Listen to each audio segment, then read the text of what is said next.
It's still iBrand Daybreak here, your favorite breakfast show, and it's time to talk money, talking about our money motivation segment. On today's edition of our money motivation segment, we'll be looking at web designing, web development as a whole, in terms of websites and what have you, as a means of, another source of income. How lucrative is it, among other things. And joining us to discuss this is Adekunle Akinduro, a web developer. Good morning. Welcome to the show. Good morning, Good morning, Adekunle. Good morning, Margaret. So what's even the difference? You sometimes hear web development, web programming, website designing. What does it entail, really? Okay, first you go to the fact that you want to understand, okay, what exactly why do you need your website? So why am I going? Why do I need? Because you might be a business person and your business does not really need a website. But if you are, and then there are different kind of, types of websites that you can venture into. Like if you are a company that is you just want to be like a news company, you tend to have a normal website where you put up your news stories. Okay. Just there's blogs, and there are blogs that actually looks like website also too. Then there are another type of website is e-commerce website. This one is more of you selling digital your products on it, where you display your product and people can easily just make a click or they survey around, then they choose the particular product or products that they want to buy, just like Konga, a Jumia website, and Udala, and the rest of them. So that's an example of e-commerce website. We have what we call static website, where it's just like you put things there. You don't tend to update stuff. No, you update them definitely because informations are definitely coming on it every now and then. But it's just there. It's not as if the aim is to get money from it. It's just you. So that's the difference between a static website and an e-commerce website. So the static website and e-commerce website is creating them. Does it take the same process or different processes? The difference is just the fact that one is you are commercializing you are monetizing one, and the other one is just the aim is not to get money from it. It's the same process to a certain level, because all you need to start a website is just you have a domain, you register a domain which is your authentic name, then you have a web hosting. Because without a web hosting, your website, your domain name is useless. The domain name is just for you to say, okay, like Samson.com or MargaretOkpara.com. That's just the domain name. You can go there. It's not functional, but the web hosting gives it a base where everything that you need to make a website, where your back end, where you develop the website itself, the cPanel, everything is inside the web hosting. So why you want to create a static website and then what's it called, e-commerce website. It's still the same process, but the difference is that when it comes to e-commerce websites, what you do is just basically that you have to inculcate some other features that static website does not, like WooCommerce, because you are making sales. So and the development is kind of different. It's different because the outlook it can't be the same. When you see the body line, the design of a e-commerce website, you can easily differentiate the difference between the two of them. Okay. No, I never knew there were different different types of websites. But you've talked about e-commerce. You've talked about static. I've heard of instances where people pay a web developer to create a web and all of that, and then it's more like a blog, that is just, put up as a website. You know what I'm talking about? Yes. More like a WordPress, and it's just like a blog. So is that like a form of static website too? No, WordPress that you mentioned, you can use WordPress for anything. Even this same e-commerce website, you can use WordPress. It's just you have to understand how to use it. So, and like I said earlier, when your client probably ask you as a web developer, you ask your client, okay, what exactly do you intend to gain from this website? What is it about? So when your client says, okay, this website is about me just putting up things that happen in my everyday life. There's nothing for me to gain from it. Like I'm not expecting anything in return. That's an example of static website. But e-commerce, the aim and the goal and aim is just that you want to get money back. You are advertising things on it where people can easily just click. You have your catalog, which is, you have your product display. Yes. Then you get to your cart, basket, everything. Then you will have linked a particular payment platform where you want to be getting your money. You'll have registered with them. Then people click, the money gets to those people, then they send to you. So it's as easy as that. Great. Right. Okay, sure. So how long does it even take to know? Because now there's web designing, there's web.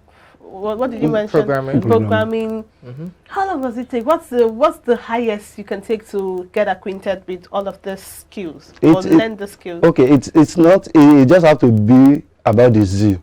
You have to have that art that you want to really learn this thing. I didn't really go to school to learn these things. I started out as a designer, just normal designer, graphic designer.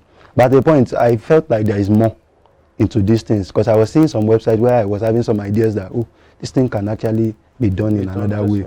Then I met a friend of mine that was going into an e-commerce website that time. So the friend was like, oh, she already developed the website, but she wasn't getting, the people can't pay on the website. So she is like, I know you are trying to learn this thing. Can you do it? I'm like, okay, I can do it. Even though I couldn't do it at that time, but I wanted to get more money.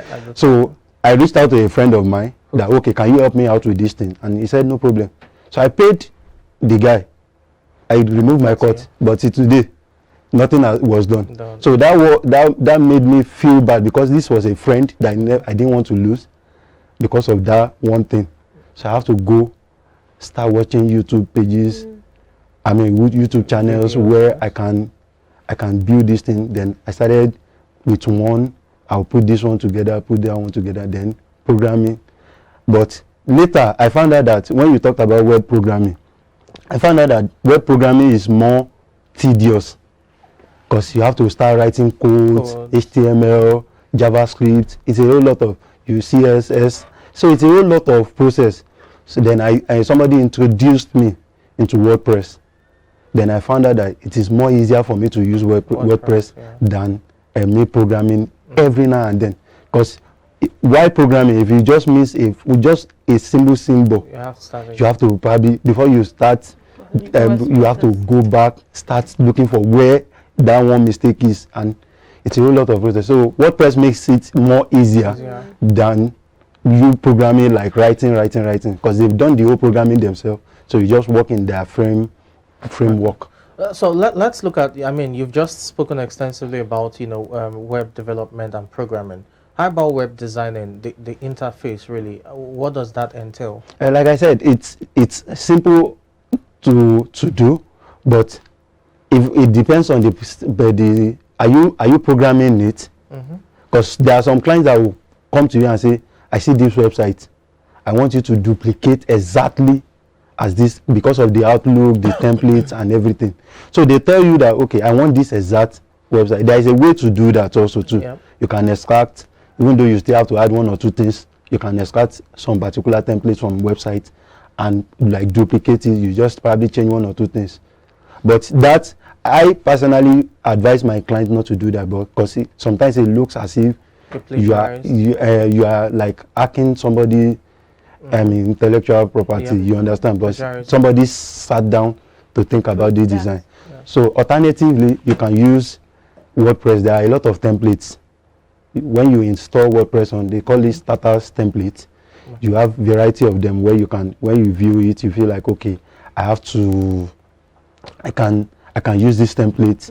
You show your client, do you like this template? And say, oh, fine, this thing. Then you go ahead and you build this. So what's the average cost of learning? If you want to learn, you didn't have to learn from any school, but do you have an idea of the average cost of learning? You want to learn this and how much you would have to pay to acquire the skills? Yes, I actually like I said, it's something you can. It's all over on. We thank God for the world of internet where we live right now. That you don't really have to go to school to learn some skills.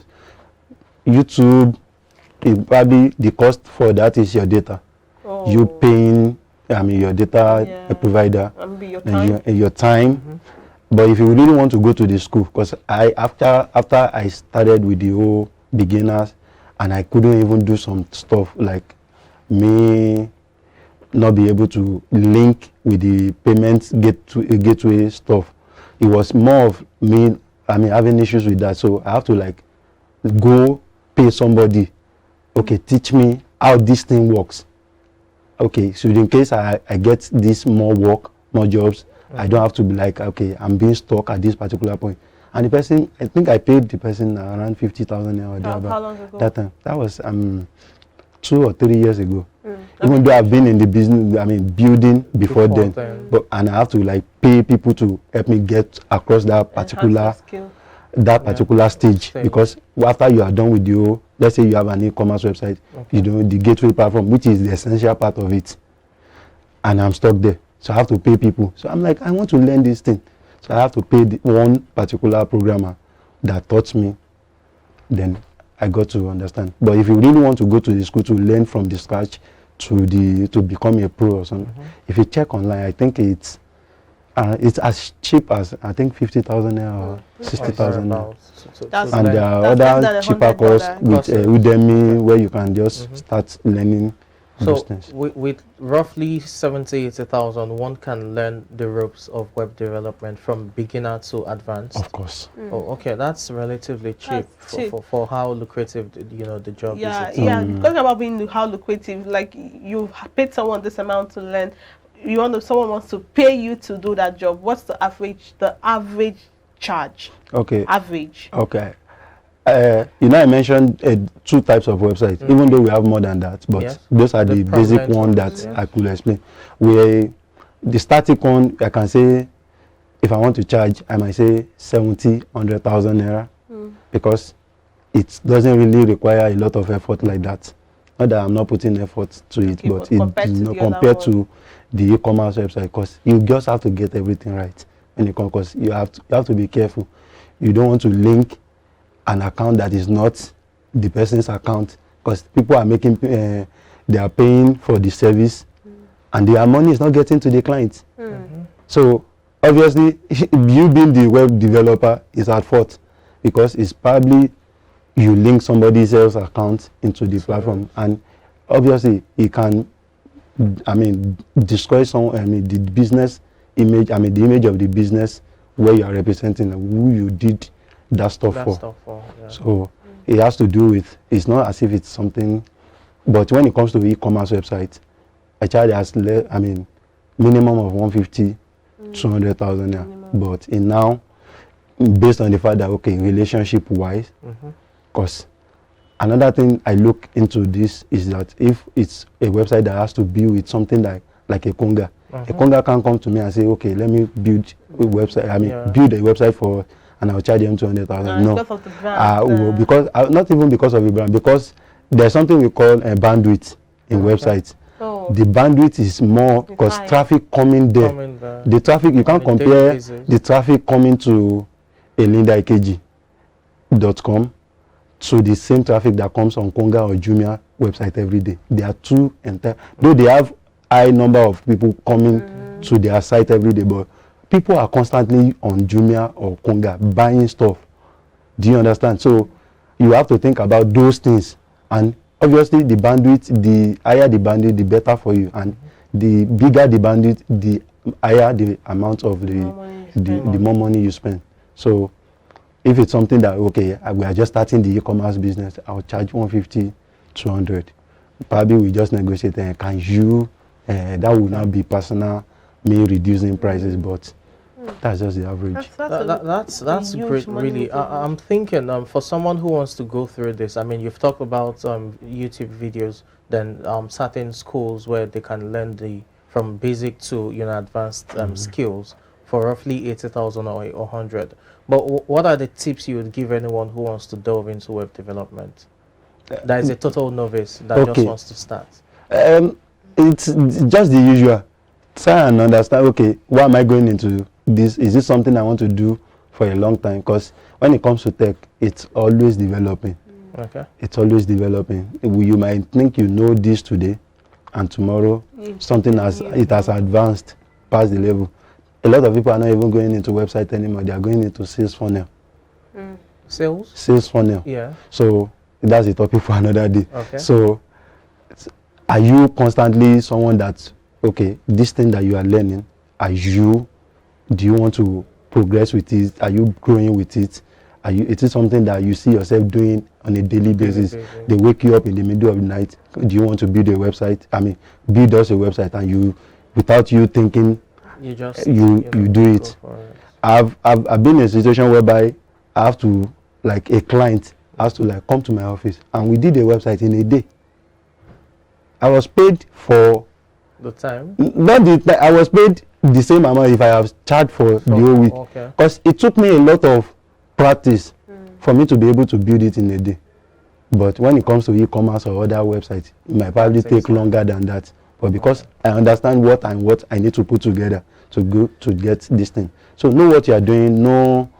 Have the zeal, have the passion for it, have just be motivated by yourself, okay, and always stay updated, because things are constantly changing in the digital world. Well, thank you so much, Akinduro, for at least giving us a hint of how to make these things work. Like you rightly said, constantly stay updated. Because we've had a lot of people come on money motivation segments, especially in tech, to tell you that there's a need to constantly be updated. You cannot say you know something 4 years ago, even last year, I'm sure, down to early this year. Things come up. Thank you for enlightening us on this conversation. You're welcome.